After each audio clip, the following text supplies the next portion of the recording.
Young man, I wish to speak to you today about pornography. Every day I see men who wish they hadn't slipped off the edge and made their wives cry. This was not a good thing to be doing, but like addiction happens, it just little by little, and I couldn't stop. I was attacked by Satan from the cradle, and I never got a chance to experience mortality without this cloud over me. I was so far gone that I had no idea whether it was the spirit or the adversary. It's just a preconception that Satan has placed in us since coming into this world kind of as teenagers, that there's no way we could ever amount to anything. Will you ever be rescued? Will you make it through your own survival story?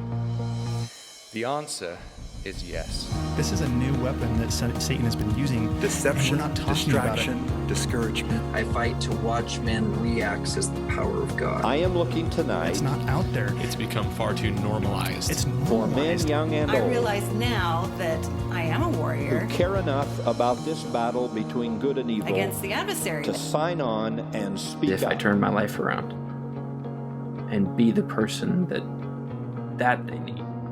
We are at war, and for these next few minutes, I want to be a one-man recruiting station.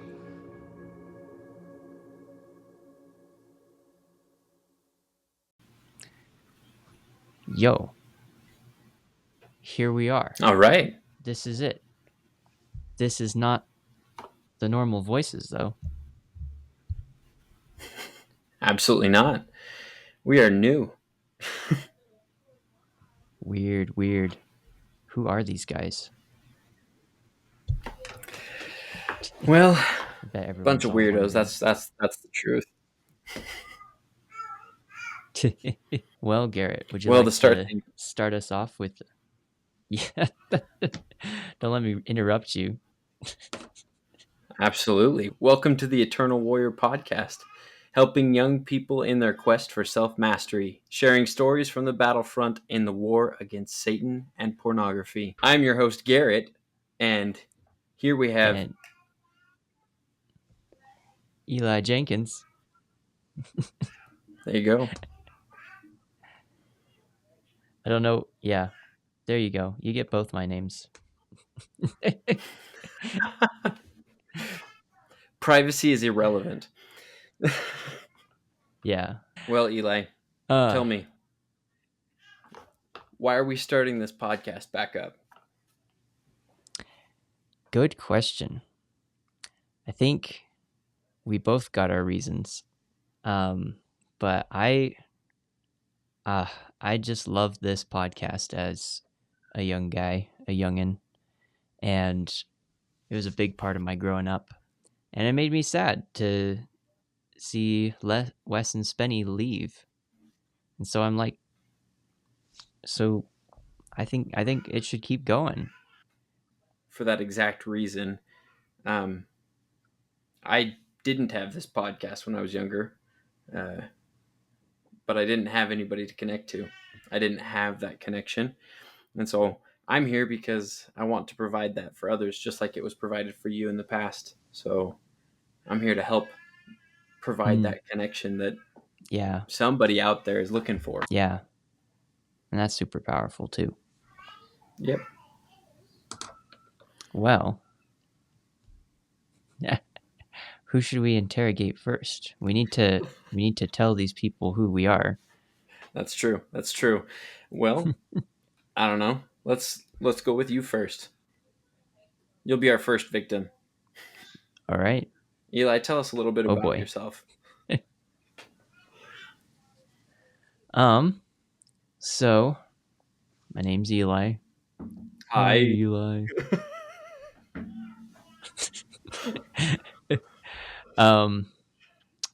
I am 22 now, and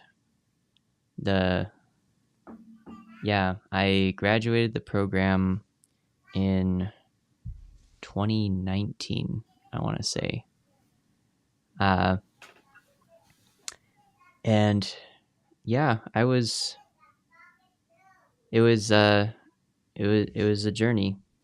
I kind of, like a lot of people would say, I was just kind of, trying to make my way through junior high and high school.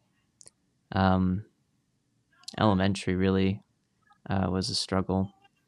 I had the added struggle of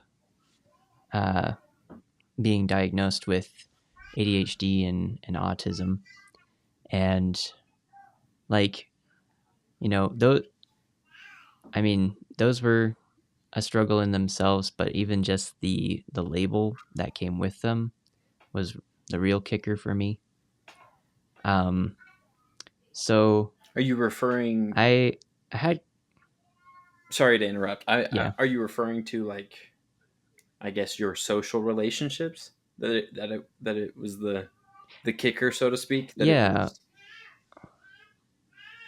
Yeah. Well, it was the social relationships, and when I heard the label, you have autism, and when they put me in special classes because of my diagnosis, it kind of signaled to me, oh, I'm different. I don't fit in. I don't act the way other people do. And yeah, I don't know. It makes me wonder if a large part of what I went through was just my own head going, I'm different, and how much of it was actually an actual difference from how other people's brains work. Yeah, so that's a whole thing. Yeah, I'm sure that creates And a lot of isolation in a high school kid. yeah, I mean, I had friends, but I think after that I never had normal friendships. Like, well, no, it's good. It was good friendships. And I was always good friends with the outcasts, and tried to be good friends with the guys in my ward, the people who weren't necessarily diagnosed with anything. And it kind of petered off after a while, because there's just like something you can't name that's weird about our interactions. Yeah, and so that kind of developed a good pain point, as they say in business, and also in Sons of Helaman, a good leverage point for the need for relief from pain. It opened the door for Satan. So yeah, exactly. Yeah, so I think it was, gosh, it's hard thinking back that far, but it was probably like the end of elementary. You have your maturation day, and everyone's just going crazy after that. Like, ooh, that's kind of weird and spooky. That's putting it mildly, but yeah. Weird. Yeah. The jokes afterwards, and yeah. Yeah, I started, it probably started with masturbation. I just and yeah, just discovering that one day, and like, oh, I didn't know I could do that. That's weird. And then of course you get the the chemical floods that come with that's so hard to break free of. Like, you create this memory of this intense pleasure and adrenaline and all these things that tell your brain, like, you gotta do it again. And so it came on pretty slowly, because I didn't know what it was. I was like kind of open with my dad about it for a little bit, but and he gave me some good pointers, but then I kept going and I kept doing it, and then I would stumble across not pornographic images, but just over sexualized images online, and finally that led to a Google search, and then I had my first pornography exposure. And yeah, I chose to do it, and it was on the family computer and everything. And I was able to hide it pretty well. My parents are not very confrontational. And that's for a lot of reasons. Big one being we all have social anxiety, and we're also all really sensitive. And so my parents have learned to tread very carefully, so we don't feel devastated or hurt if they bring up something. But yeah, I felt kind of it was so slow that it was hard to perceive when when it was actually a problem. But I kept feeling calls to it. Mr. M, another word for masturbation, Mr. M became more and more frequent. Junior high was brutal. And I learned a lot of things that was not part of the curriculum of junior high. From junior high. And yeah, and it was when I think when it really kind of came together in this fatal moment of, oh shoot, I have a problem, was in junior high. I had gotten a kind of girlfriend. On top of the world, then. And yeah, I mean, it's complicated. Isn't it always? Yeah. She was very interesting. She was a great friend to me. But like, I remember one time she was just kind of weird, because she asked me one time, I think it's so disgusting that men look at pornography, and I want you to promise never to do that. And I'm like, okay, I can promise to do that. Starting now.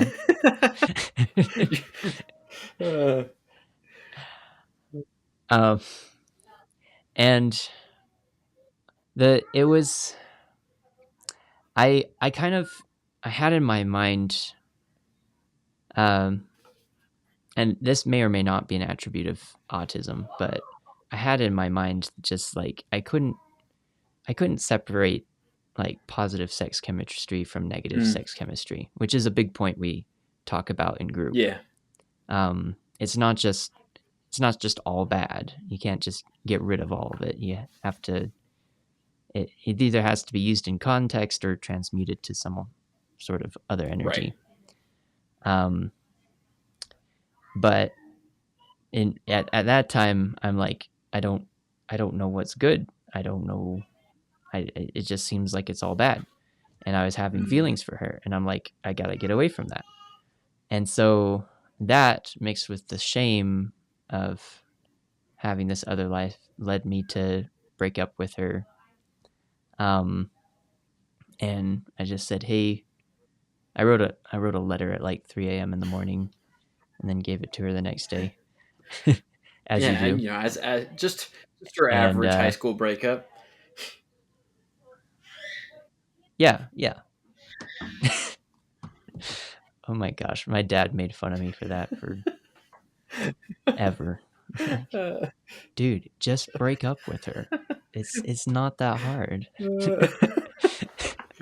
Like, no, I gotta write out my soliloquy and present it to her in a sealed envelope. Yeah, the gist of it was like, I don't feel worthy right now. And I also recognize that she was also a little pushy and pushing things where I didn't want it to go. And so I said, I feel guilty about this pornography thing, and I want to live the law of chastity, and I don't think you're going to help me live the law of chastity, so I think we should break up. Brutal honesty. I know, that's me. There you go. Hey, that is some might see that as a flaw. I think it's beautiful. It's effective. Yeah. I mean, I got what I wanted out of that, so it all worked out. Yeah. So, yeah, I guess that's how it all began. Oh, and then that when I recognized that, I kind of had this breakdown moment with my dad. And I, just invited. I remember he's usually in his bed after work because he works really long hours at a stressful job. Right. But he invited me to sit with him on the bed, and I said, I don't know. I'd also kissed this girl, and I felt horrible about that. Like, and so I just let everything out. I kissed a girl. I viewed pornography as if that's the same, the same level of evil. And yeah, and so the cat was finally out of the bag. I'm sure that was a confusing conversation for your dad. Yeah, I mean, I don't know. He kind of agreed with me that kissing a girl was evil. There you go. Fair enough.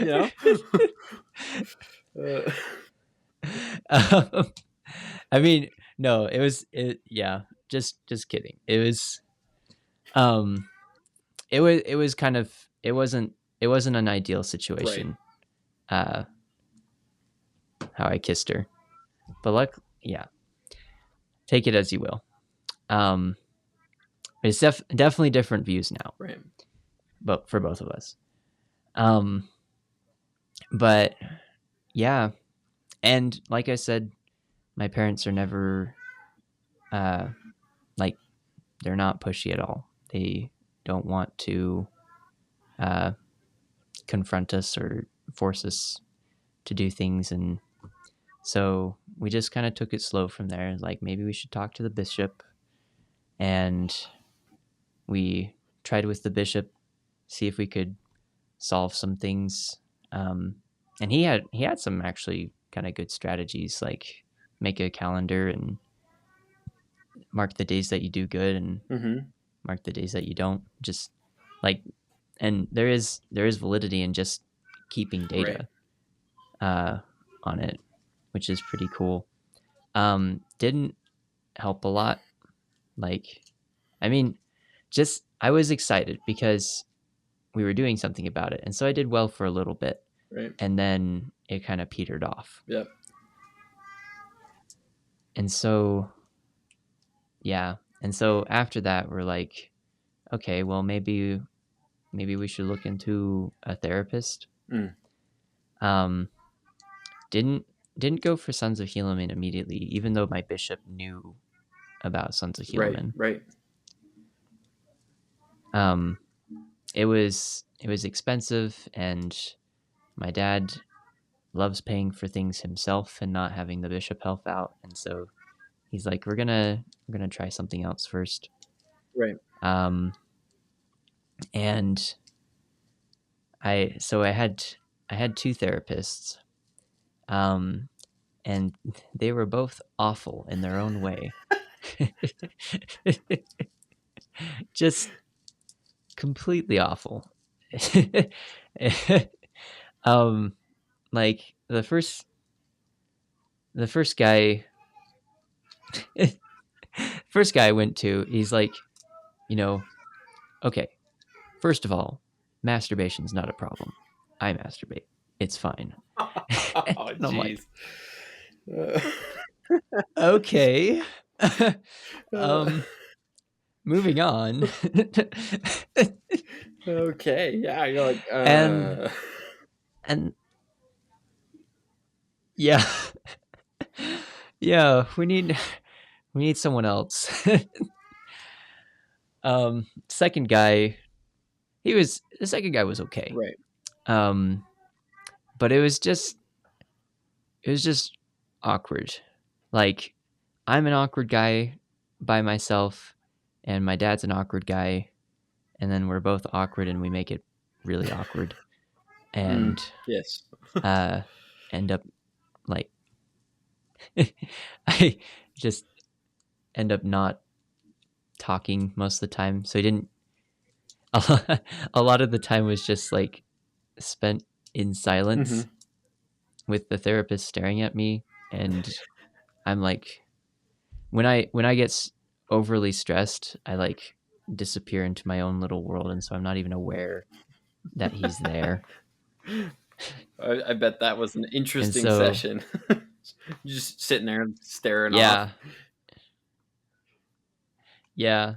And my dad, dad's non-intrusive, and so he just let me stare off. And yeah, so that wasn't very helpful. He had a guitar, and I'd sometimes play on it, but other than that, it was not very helpful. Right. So I suppose introducing Sons of Helaman. Sons of Helaman was like my bishop. I kept going over it with my bishop, and he kept recommending Sons of Helaman. He had sent a couple of guys from my ward over to Sons of Helaman, and I just think that's so great. Right. Like, just how the program is marketed to the bishops, because that's like exactly where it needs to be. Yeah. Anyway, so I finally came up to my dad, and I'm like, I think I think I need to join Sons of Helaman. Like, I think that's the right way to go. Yeah. And he's like, are you sure? Are you sure you need a group therapy? He had, we hear a lot of times on this podcast of like, kids didn't want to join because, oh, I'm going to join a group of perverts. That doesn't sound cool. Oh, jeez. Yeah. But at that point I was like, I'm down for whatever. Just let me let me join. And so I'm like, no, I think I can do it. And he's like, okay, but this is a big commitment. You got to show up to every session if you're gonna do this, okay? I'm like, yeah, I will. And it was really hard for my dad. Like, I love him and I don't want to put him under the bus in any way. But it was tough. We kept having hiccups in the paperwork, and then the paperwork would get lost somewhere in our stacks of stuff we needed to do. And I asked him one time, like, I think it was like the third time, and we had lost the paperwork again. And I asked him, like, where am I signed up yet or not, or what's happening? And he was just like, oh, I didn't know if we were actually gonna do that. I kind of lost it. And I think I'm like a really laid back person, so it's very easy for me to not just be flippant and not mean what I say, or not want to suggest something. But that was like the first time where I just felt, it might have been my first like little taste of warrior chemistry, like before the program. Right. Like, I just felt like I need to do this. I need to sign up. Yeah. And I told my dad that. I'm like, I need to do this. We have to. And I think I bring that up because I think that moment right there was a huge part of my recovery. Yeah. Where I was all in right from the beginning. Like, nothing else is working, and I need this. Yeah. Yeah. So that was my start. And now you're here. You've graduated. You're our resident expert. Yeah. I suppose. Maybe, I don't know. As close as anyone can be to an expert in this stuff. Man. Yeah. Oh, and let me tell you, it was fantastic. Like, of course I didn't see immediate progression. Right. Took me a few weeks to get on, but I had the huge privilege and blessing to have group with Maurice, Maurice Harker, the founder of Life Changing Services. I think it's also a huge blessing. I only live 5 minutes away from their headquarters. Oh, wow. Which is, it's insane. I didn't even know about this, and I live right next door. And it was just great. I think having a group setting was amazing because I think part of the problems with individual therapy is I kept thinking about how other people would want me to act, and I didn't know how I would act my way of acting is just being silent and being in the Yeah, corner. you're from what it sounds like. It sounds like and you're watching. conflict avoidant. Yeah, definitely. Well, I was. Now I kind of like conflict. Well, he's all grown up. Yeah, I'm going into business coaching, and there's a lot of conflict there, and I kind of love it. But yeah, I was definitely conflict avoidant, and so it was great to just, when in a group setting, I could just sit back and see these different boys interacting with each other and their different struggles. And it wasn't weird at all. In fact, it was probably the first group where I could have some male bonding with people who didn't necessarily just, well, male bonding in general was like Yeah, hard it's not for something me. that happens often. And yeah. You think, well, hold on. Do you think that's a normal thing? Like, it's just male bonding doesn't really happen that often? Male bonding requires willing participants, and in general, most teenage guys, or even most men in general, are not not willingly participating in the bonding process. We would much rather just Right. put on a facade. You know, how often how Yeah. often do we go to a service project or a male activity, and we put on the face that everyone expects us to have, only to go home and not remember Yeah. anyone's name and not remember anything about anybody that we just spent 2 hours with, because we weren't really doing male bonding. We Mm. were just happened to be doing stuff Yeah. with males. Yeah. Yeah. Yeah. Well, there you go.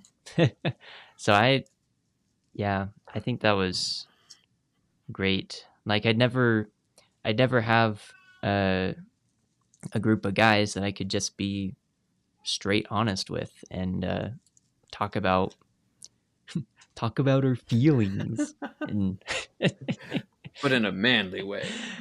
let it all out in a manly way. Yeah. Very, very manly. Oh man, the things uh it was just great.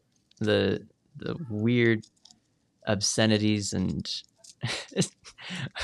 just weird things boys would talk about would come out, and you start out with that at the beginning, like, hey, you got a girlfriend? No, shut up. uh talk about video games, and then it would just slowly transition into like, this is what I've been struggling with Right. today. And it's been a rough week, and I don't know what else we can do. And then we just talk about it and set a plan together, like, hey, what do we need to do to get the outcome that we want? What do we need to do to start seeing success? Mm-hmm. And yeah, that was so amazing. Right. And once I saw other people interacting with each other, I could mimic them and talk about things I saw other people talk about, and eventually, like, I'd start like inserting little bits of the real me into my joke conversations, and Right. That was amazing. Is that a Yeah. normal experience for those who are autistic or are on the spectrum, that they have to observe first before they can start adapting? I think so. You know, I haven't done too much research into autism itself, Yeah. actually. And I don't have a lot of good autistic friends because, unfortunately, autism is one of those things where they're like two positive magnets. We repel each other because we can't handle each Right. other. Like, and I think once you put on the label of like I'm not acting normal, Mhm. we start searching out and trying to hang out with people who are normal, Right. and then we shun our our own brothers away because they're not normal Right. and they're not a good example of how to fit into society. Yeah. Yeah. And yeah, that's a really unfortunate Yeah. No, thing. it makes But sense though. You there you go. surround yourself with the people you're trying to emulate.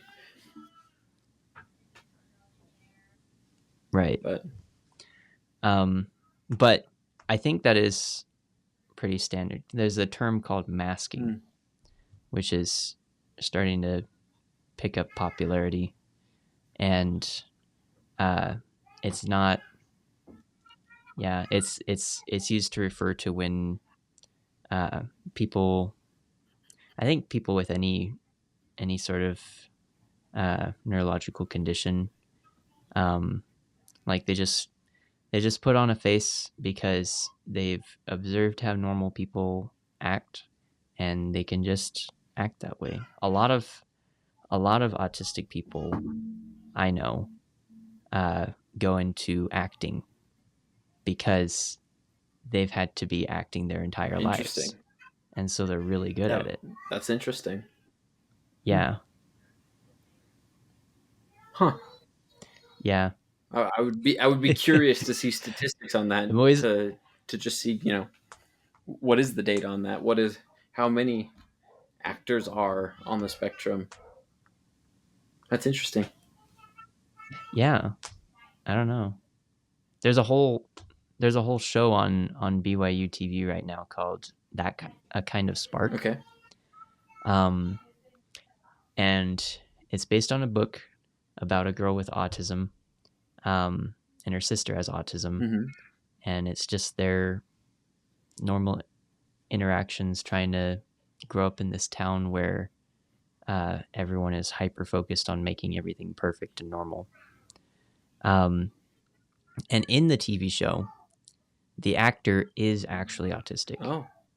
And quite a few of the actors are autistic, and the director is autistic, and some of the screenwriters are autistic. And I think that's amazing.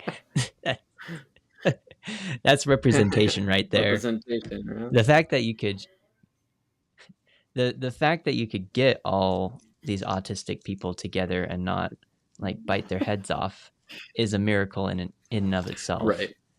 And yeah, it's just awesome. So yeah.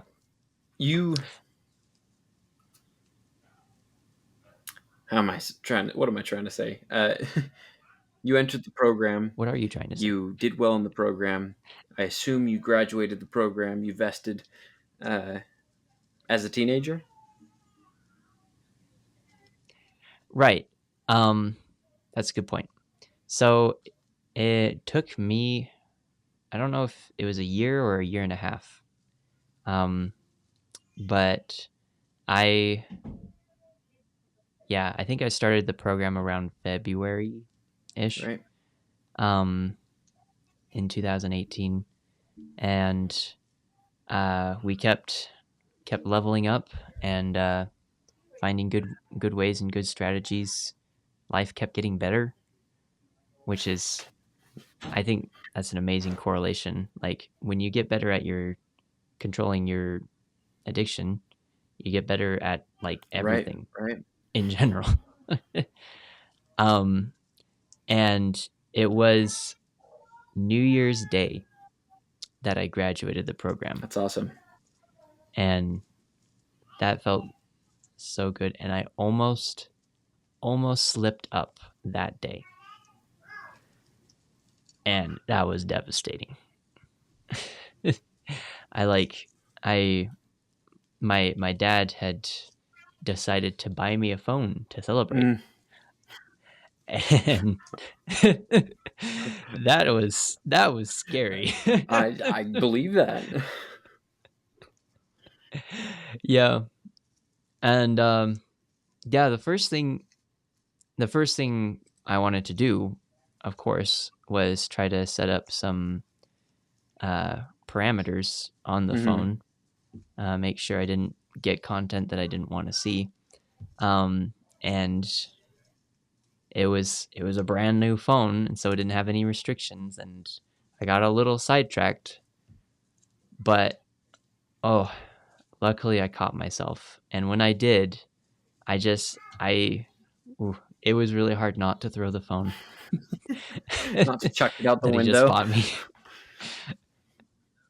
Yeah, but I dropped the phone, and I ran into I was at my grandma's house, and I ran into the basement bedroom, and I just started bawling on the bed.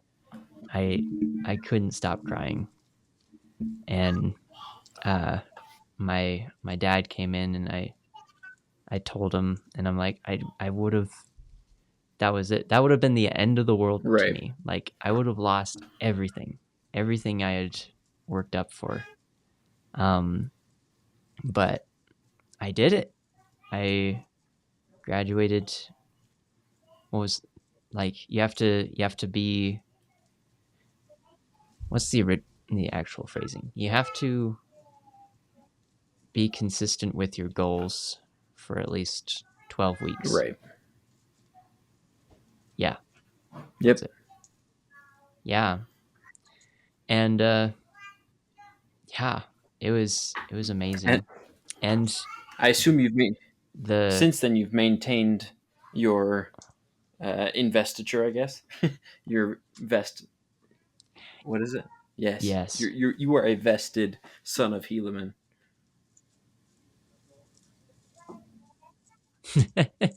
Yeah. Yeah, I'm another fun thing about me is my anxiety. It's pretty high. Yeah. And yeah, at this point, I don't want to call it a disorder, because I think everyone just has a different level of anxiety. Right. But mine was definitely pretty high. And so I'm like, I've heard so many stories of people graduating Sons of Helaman, and then a month later they slip up. Right. And it's because they stop doing their manpower. Yeah. And they forget the principles after doing it for like over a year. And so I'm like, I'm just gonna keep coming back. And the great thing about Sons of Helaman is when you graduate, you can come back as many times as you want as a general for free. Right. And that was life-changing for me. Of course. And so I abused the heck out of that. I would go to like 2 groups a week. I think Maurice, like, he basically just had to ignore me because, I wasn't paying for the services. I was just there. Yep. And I had to learn, like, I can't just if someone comes up with a problem, I can't just blurt out the answer because I know it, because it's a more personal problem than that. Right. Not every problem has the same solution. When it comes to this sort of stuff, I mean.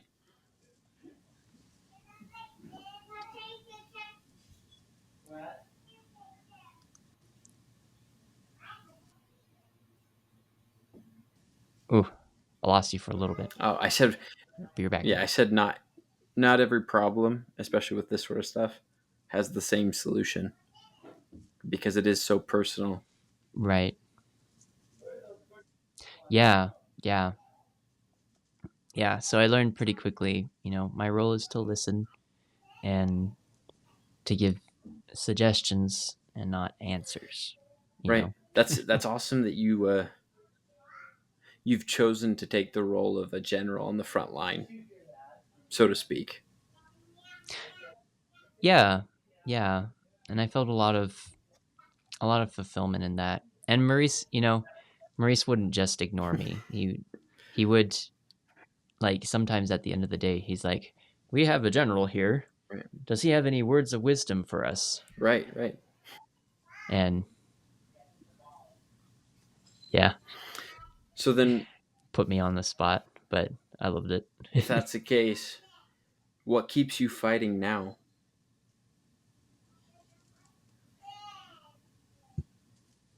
Why I fight? Yeah. I fight, man. I fight in a big part because of my mission. I learned on my mission that I'm really good with people, and I have a big. I worked in the church office building as a service missionary, Mm-hmm. and while I was there, I was in a department that was over a global organization. Right. And so the things we did there literally changed the world. Right. And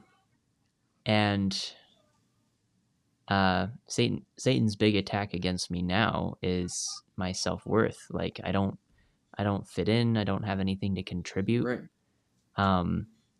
And the juxtaposition is, no, I do have the ability to literally change the world.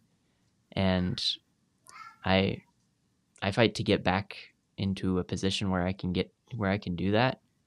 I fight to help other people however their talents align, to be amazing, to be doing amazing things and using every ounce of their passion and ability. And that's why I fight. That's amazing. That's a fantastic reason to fight.